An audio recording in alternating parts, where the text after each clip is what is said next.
Captain Jake Morrison stood on the bridge of the UES Meridian, watching the massive alien station grow larger on the main screen. The structure was unlike anything humans had ever built. It stretched for miles in every direction, with strange towers and glowing sections that pulsed with alien energy. This was the heart of the Galactic Council, and humanity was about to meet its rulers for the first time. "Captain, we're receiving their docking instructions," said Amy Brooks from her communication station. Her voice was steady, but Jake could see the tension in her shoulders. Everyone on the bridge knew this moment would change everything for humanity. "Follow their guidance, Amy. Let's not give them any reason to think we're hostile," Jake replied. He turned to his tactical officer, Ryan Hayes, who was quietly studying the alien ships surrounding them. "What do you see out there, Ryan?" Ryan's fingers moved across his console, gathering data on the alien vessels. "At least 50 ships, Captain, all different designs. Some look like they could take us apart without breaking a sweat." He paused, then added quietly, "But their formations are sloppy. They're not expecting trouble." Jake nodded. That was useful information. The aliens saw humanity as harmless, which might work in their favor. He walked over to where Ambassador Lisa Carter was reviewing her notes for the upcoming meeting. Lisa had been chosen to represent humanity because of her skill with languages and her ability to stay calm under pressure. "How are you feeling about this, Lisa?" Jake asked. Lisa looked up from her tablet. "Nervous but ready. We've studied their broadcasts for months. I think I understand their basic customs. The key is to show respect without showing weakness. And if they demand too much, then we politely decline and see what happens next," Lisa said with a small smile. "That's what we're here to find out, isn't it?" The docking process took an hour. The alien station's technology was clearly more advanced than humanity's, but Jake noticed that their procedures were slow and formal. Everything had to be done in a specific way, with lots of ceremony. It reminded him of old Earth bureaucracies that got so caught up in rules they forgot how to be efficient. When the docking was complete, Jake selected a small team to accompany Lisa to the meeting. Besides himself and Lisa, he chose Ben Clark, their intelligence officer, and Dr. Helen Davis, their science advisor. Ben had been quietly observing everything since they arrived, taking notes on alien technology and behavior patterns. Helen was there to answer any technical questions that might come up. The airlock opened and they got their first look at the aliens in person. The greeting party was led by a tall, insect-like creature with 4 arms and compound eyes that seemed to look in all directions at once. Its skin was dark green and covered in what looked like natural armor plating. "Welcome, humans," the creature said in heavily accented English. "I am Sub-Chancellor Vextar of the Vrathari people. The Supreme Chancellor awaits your presence." Lisa stepped forward and gave a formal bow. "Thank you for receiving us, Sub-Chancellor. I am Ambassador Lisa Carter, representing the people of Earth." As they walked through the station's corridors, Jake tried to take in everything around them. The walls were covered in strange symbols and glowing panels. Other aliens moved through the halls, paying little attention to the human visitors. He saw creatures that looked like living crystals, beings made of what appeared to be gas held in some kind of energy field, and others that defied easy description. Ben Clark walked slightly behind the group, his eyes constantly moving. Jake knew. Ben was memorizing everything he saw. The locations of security stations, the types of weapons the guards carried, the layout of the corridors. Ben had been a spy before joining the diplomatic mission, and old habits died hard. The meeting chamber was enormous, with a circular design that put the human delegation at the center, while alien representatives sat in raised sections all around them. Jake counted 12 different species, each stranger than the last. At the highest point sat the Supreme Chancellor, another insect-like creature but much larger than Sub-Chancellor Vextar. "I am Supreme Chancellor Zekthar," the massive alien announced. His voice boomed through the chamber without any visible amplification. "You stand before the Galactic Council, the governing body of this galaxy. We have watched your species for some time, and we have decided it is time to bring you into our order." Lisa stepped forward. "We are honored by your attention, Supreme Chancellor. Humanity looks forward to learning about the galaxy and our place in it." Chancellor Zekthar's mandibles clicked in what might have been amusement. Your place has already been determined, human. You will become a tributary species under Council protection. You will provide 40% of your world's resources annually. You will accept Council oversight of your government and military. You will limit your population growth according to Council guidelines. The chamber fell silent. Jake felt his jaw tighten, but he kept his expression neutral. This wasn't a negotiation. It was a demand for complete surrender. Lisa's voice remained calm. These are significant requests, Chancellor. We would need time to discuss them with our government. These are not requests, Chancellor Zekthar replied sharply. These are the terms of your integration into Council space. Species that refuse integration are considered hostile and are dealt with accordingly. Another alien, this one resembling a walking tree made of metal, spoke up. Perhaps the humans require a demonstration of Council authority to understand their position. The main screen in the chamber lit up, showing a view of space. In the distance, Jake could see a planet with several moons and what looked like orbital settlements. The planet was green and blue, clearly inhabited. The world you see is Kepler 442b, Chancellor Zekthar explained. Its inhabitants recently chose to rebel against Council authority. Watch carefully. A fleet of Council ships moved into position around the planet. Without warning, they opened fire. The orbital settlements disappeared in flashes of light. Then the ships turned their weapons on the planet itself. Jake watched in horror as the green and blue world began to change color, its surface burning under the assault. The planet held 12 billion inhabitants. The Chancellor continued as the bombardment continued. They chose poorly. Dr. Helen. Davis made a small sound of distress. Ben Clark's face had gone completely blank, but Jake could see his hands clenched into fists. Lisa stood perfectly still, watching the destruction with no expression at all. When the bombardment ended, the planet was a dead gray ball of rock. The Chancellor turned his attention back to the humans. This is the fate of those who resist. Council authority.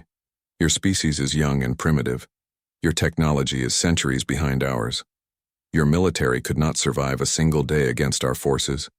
Be grateful that we offer you the chance to serve, rather than simply taking what we want from your corpse of a world.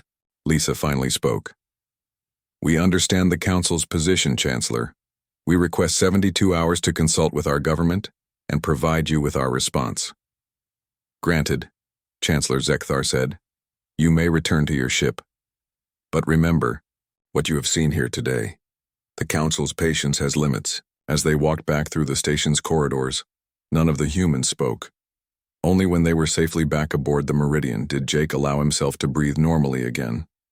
Well, he said quietly, now we know what we're dealing with. Ben. Clark looked up from his notes. Captain, I've been watching their security, their ship formations, their communication patterns. These people are used to being obeyed without question. They're not prepared for a real fight. That's good to know, Jake replied, because I have a feeling we're about to give them one. The emergency meeting in Washington began exactly 12 hours after the UES Meridian returned to Earth's orbit. President Kate Sullivan sat at the head of the long table, her face grave as she listened to Ambassador Lisa Carter's report. Around the table sat the most powerful people on Earth, all waiting to hear what humanity would do next. They didn't negotiate, Lisa said, finishing her account of the meeting. They gave us orders and showed us what happens to worlds that don't follow them. 12 billion people dead in less than an hour. General Pete Anderson leaned forward. What's our assessment of their military strength? Ben Clark opened his tablet and projected his findings onto the main screen. Their ships are large and heavily armed, but their tactics are basic. They rely on overwhelming firepower and intimidation. They've never fought anyone who could fight back. Admiral Carol Wright studied the data. Numbers? Best estimate, around 15,000 ships spread across the galaxy. Most are older designs. They haven't had to innovate in centuries because no one challenges them. President Sullivan turned to Dr. Alex Turner, who had been quiet throughout the briefing. Alex ran the most classified research project in human history, something so secret that even most world leaders didn't know it existed. Alex, it's time. Tell them about Longshot. Dr. Turner stood and walked to the front of the room. He was a thin man with graying hair, but his eyes held the intensity of someone who had spent years preparing for this exact moment. For the past 15 years, we've been preparing for contact with hostile aliens, Alex began. Project Longshot wasn't just about defense. It was about making sure that if someone threatened humanity, we could respond with overwhelming force. Activated a new set of displays. We've built technologies that the Galactic Council doesn't know exist. Quantum tunnel drives that let our ships appear anywhere instantly. Adaptive AI systems that learn enemy tactics in real time. And weapons that work on principles the Council's science hasn't discovered yet. General Anderson stared at the technical specifications. How many ships do we have? 3,000 combat vessels, all hidden in facilities throughout the solar system, plus another 500 that look like civilian craft but carry military-grade equipment. Where did we get the resources for this? Asked Secretary of Defense Maria Lopez. Alex smiled grimly. Remember all those asteroid mining operations we've been running? The deep space research stations?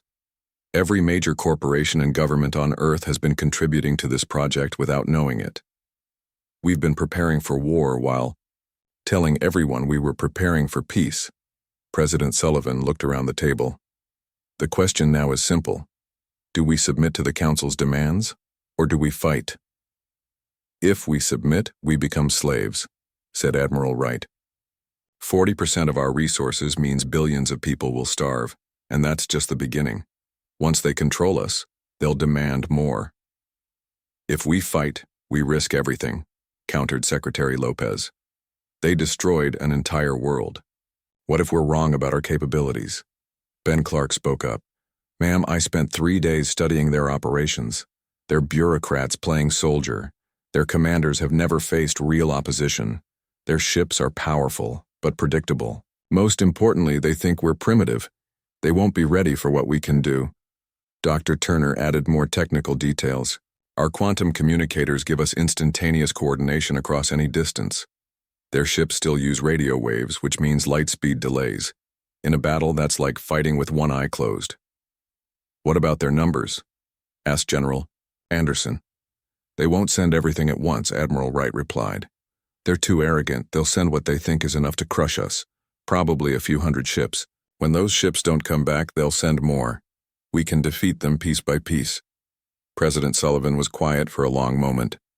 Finally, she spoke.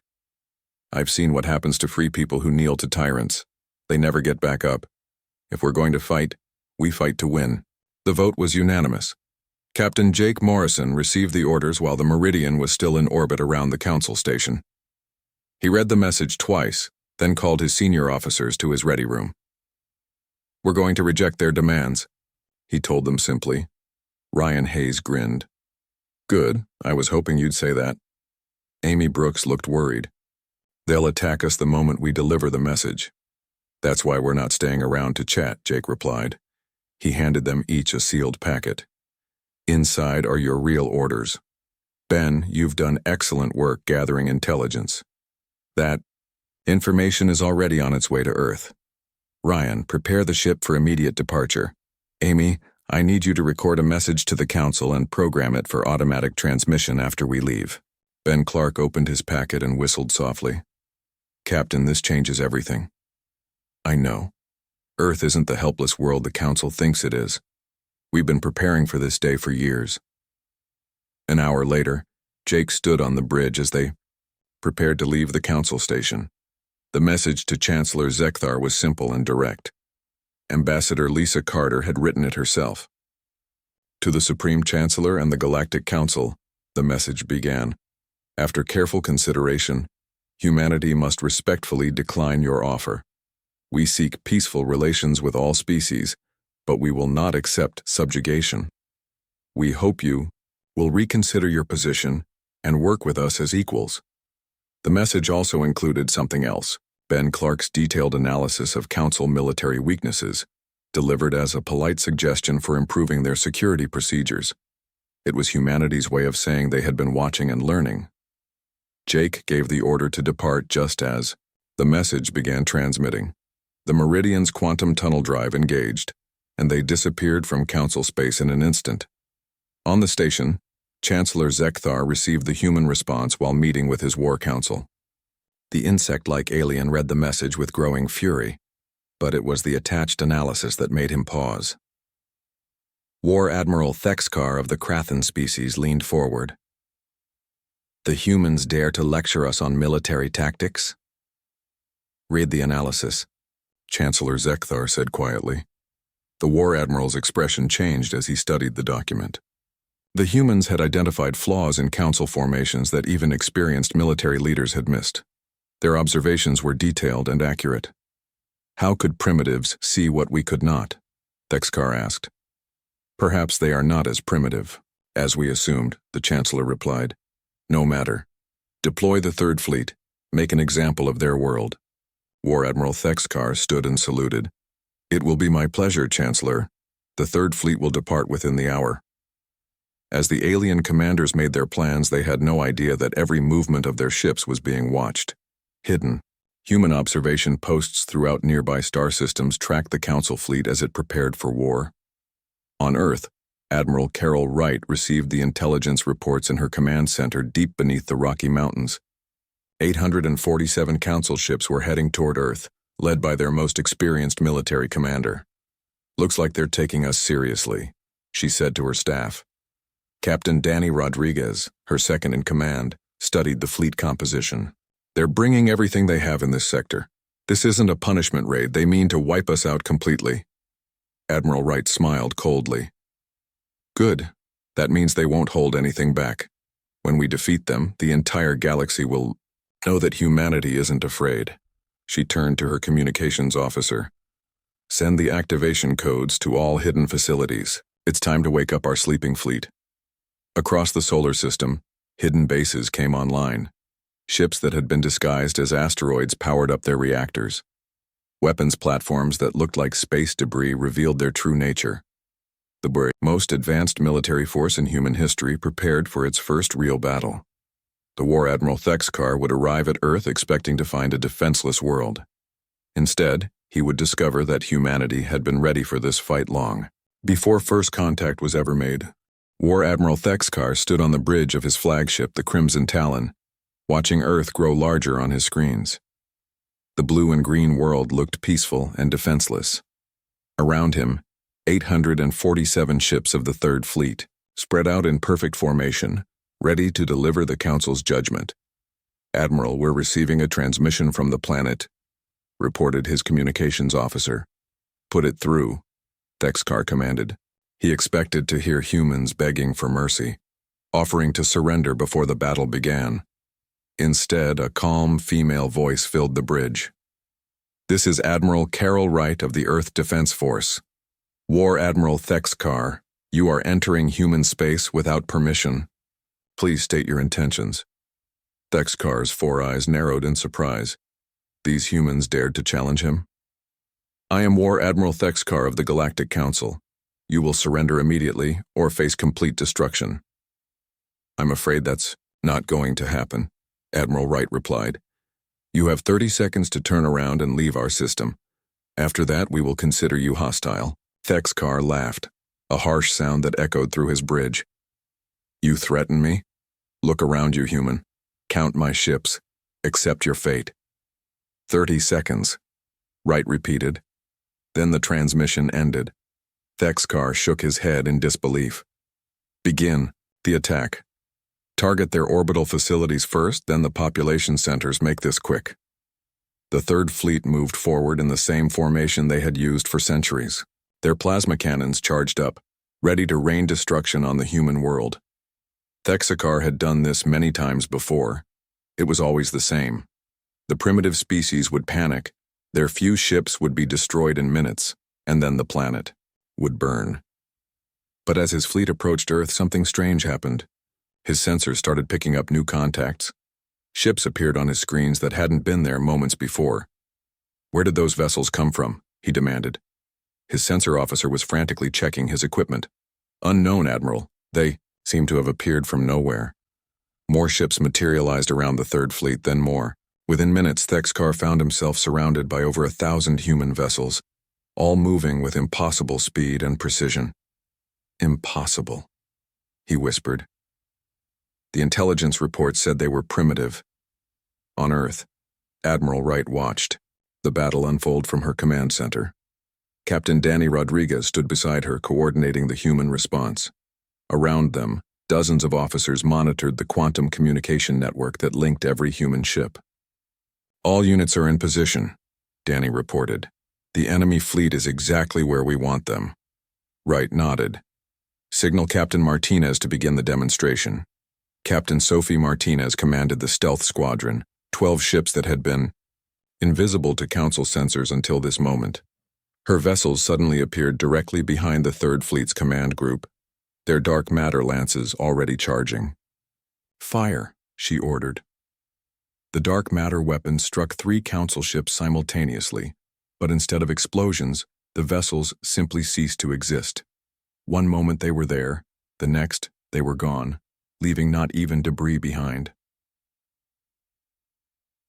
On the Crimson.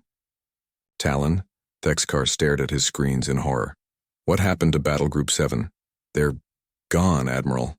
No wreckage, no energy signatures. It's like they never existed." More human ships appeared throughout the Third Fleet formation. They moved unlike anything Thexkar had ever seen, teleporting from one position to another in the blink of an eye. His carefully planned formation became chaos as human vessels struck from every direction. Commander Steve Parker led the fast attack group, his ships appearing and disappearing like ghosts. His quantum tunnel drives let him strike at will, hitting Council vessels and vanishing before they could respond. "Target their communication ships first," he ordered his pilots. "Cut off their coordination." The human ships moved with deadly precision. While the Council fleet fired wildly in all directions, the humans struck specific targets with surgical accuracy. Command vessels, communication relays, and weapon platforms disappeared under the assault of the dark matter lances. Captain Tom Wilson commanded the heavy battle group, massive ships that looked primitive compared to the sleek Council vessels. But when his ships opened fire, their weapons proved devastatingly effective.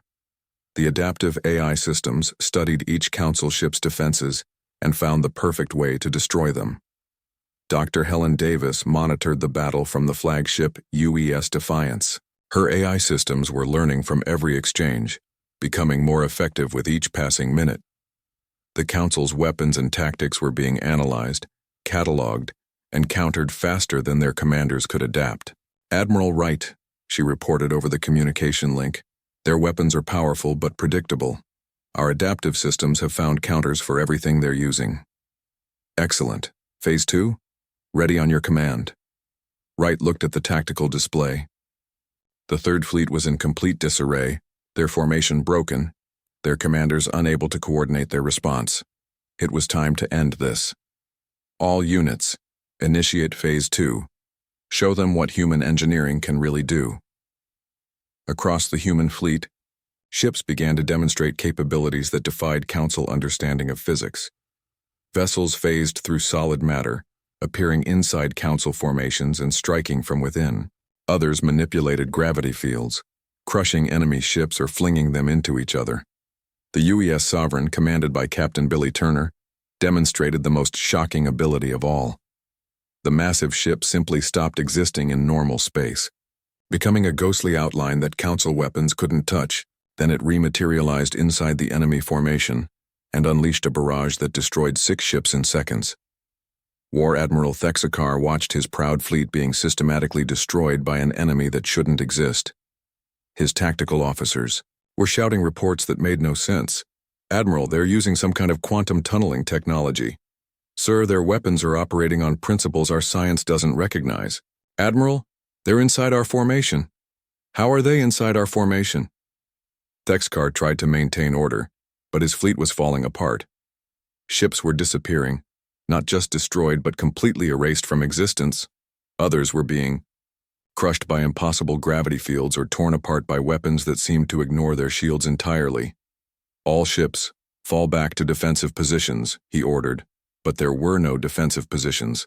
The humans were everywhere, striking from Every angle, appearing and disappearing at will. The Third Fleet's superior numbers meant nothing when they couldn't hit their targets. Captain Rodriguez watched the tactical display with satisfaction. "Admiral, enemy fleet cohesion is at 12%. They're starting to break formation. How long has this been going on?" Wright asked. 4 hours and 23 minutes. Wright nodded. The Third Fleet had been the Council's most powerful military force, and humanity had broken it in less than 5 hours. But she wasn't interested in total destruction. She wanted survivors to carry the message back to the Council. "Signal all units. Let the fleeing ships go. Make sure some of them escape." Across the battlefield, human ships allowed the surviving Council vessels to retreat. Thexkar's flagship was among them, its hull scarred but intact. As the Crimson Talon limped away from Earth, the War Admiral sent his final report to the Council.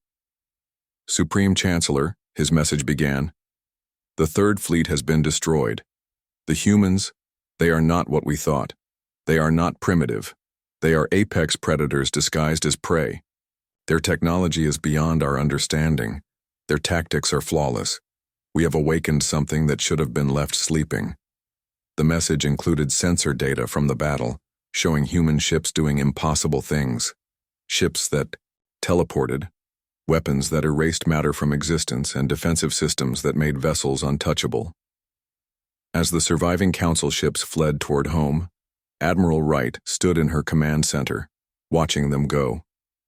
The battle was over, but the war for humanity's freedom had just begun. "Ma'am," Captain Rodriguez said quietly, "what do you think they'll do now?" Wright smiled grimly. "They'll panic, they'll argue, and then they'll realize that the galaxy has changed forever." The emergency session of the Galactic Council began in chaos. Representatives from 12 species filled the Great Chamber, all talking at once. The holographic displays showed the same impossible data over and over again. The Third Fleet was gone. 800 ships reduced to fewer than 50 survivors in less than 6 hours. Supreme Chancellor Zekthar slammed his massive fist on the podium, demanding silence. His compound eyes swept the chamber as the noise died down. For the first time in centuries, fear filled the Council chambers. "War Admiral Thexkar, report," the Chancellor commanded. The Krathan commander appeared on the main screen, his usually proud bearing broken. Burns covered half his face and his uniform was torn. Behind him, the bridge of his flagship showed, "Damage from the battle. Chancellor, the human fleet possessed technology we have never encountered. Their ships appeared and disappeared at will. Their weapons destroyed our vessels completely, leaving no trace. Our plasma cannons could not penetrate. Their defenses. Our formations meant nothing to an enemy that could strike from any direction." Representative Kelnara of the Crystalline Solthek people stepped forward. Her voice rang like musical chimes, but the tone was worried. "This contradicts all our intelligence reports. The humans appeared primitive when we first observed them." "They were never primitive," Thexakar replied bitterly. "They were studying us, learning our weaknesses, preparing for this exact scenario. Everything they showed us was a lie designed to make us underestimate them." Chancellor Zekthar's mandibles clicked rapidly, a sign of extreme agitation. "Impossible. No species develops such advanced technology without us knowing. We monitor all scientific advancement in this galaxy." "Clearly we do not," said Representative Mortak of the gaseous Nathari. His form shifted and swirled as he spoke. "The question now is what we do about this threat." "Threat?" Chancellor Zekthar's voice rose. "They are a single world. We control thousands of systems. A single world that destroyed our most powerful fleet," Kelnara reminded him. "Chancellor, we must face the truth. The humans are now the dominant military force in this sector of the galaxy." The chamber erupted in angry voices. Some representatives called for total war, demanding that every Council ship be sent to destroy Earth. Others argued for negotiation, pointing out that humanity had allowed survivors to escape when they could have destroyed the entire fleet. The debate was interrupted by an announcement from the Chamber's communication officer. "Chancellor, we are receiving a transmission from..." The human delegation. Put it through, Zekthar ordered. The main screen shifted to show Ambassador Lisa Carter. She stood in what appeared to be a simple conference room, but the council members could see advanced technology in the background. Beside her stood Dr. Nathan Reed, a thin human with kind eyes but an unsettling smile. Supreme Chancellor, members of the Council, Lisa began formally. I am returning to discuss humanity's position in galactic affairs. You dare show your face here after attacking our fleet? Zekthar roared. Your fleet attacked us, Lisa replied calmly. We defended ourselves. War Admiral Thexkar can confirm that we allowed his surviving ships to retreat when we could have destroyed them all. Dr. Reed stepped forward. If I may, Chancellor, I'd like to address some misconceptions about human technology. Without waiting for permission, he activated a small device. The holographic display in the council chamber flickered and changed, now showing detailed scans of council technology. These are your ship designs, Dr. Reed said pleasantly. We've been studying them for quite some time. Your plasma weapons, your shield generators, your propulsion systems. All very impressive, but also very predictable.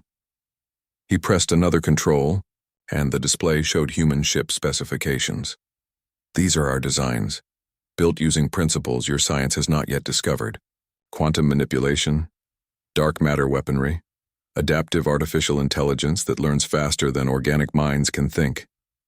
Representative Kelnara leaned forward, her crystalline form glowing brighter.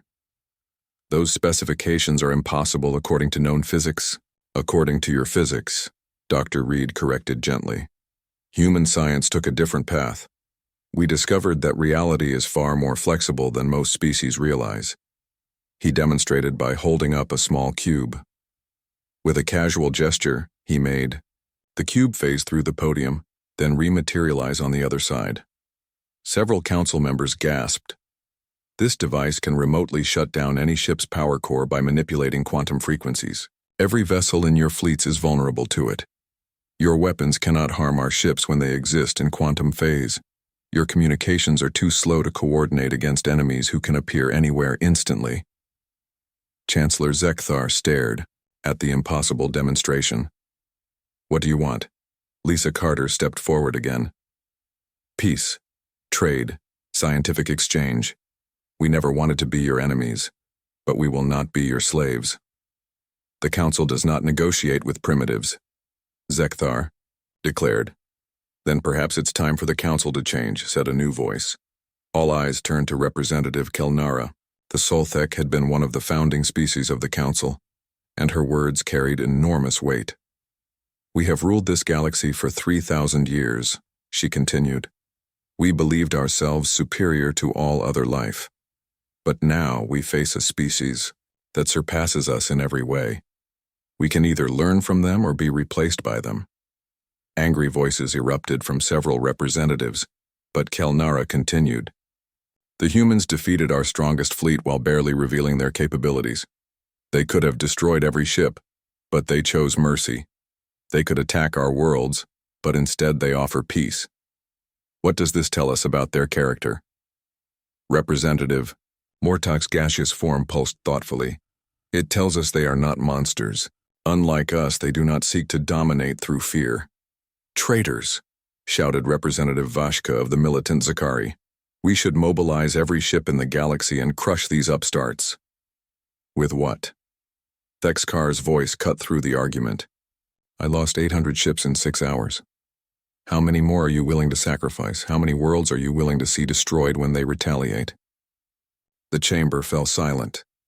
The reality of their situation was becoming clear.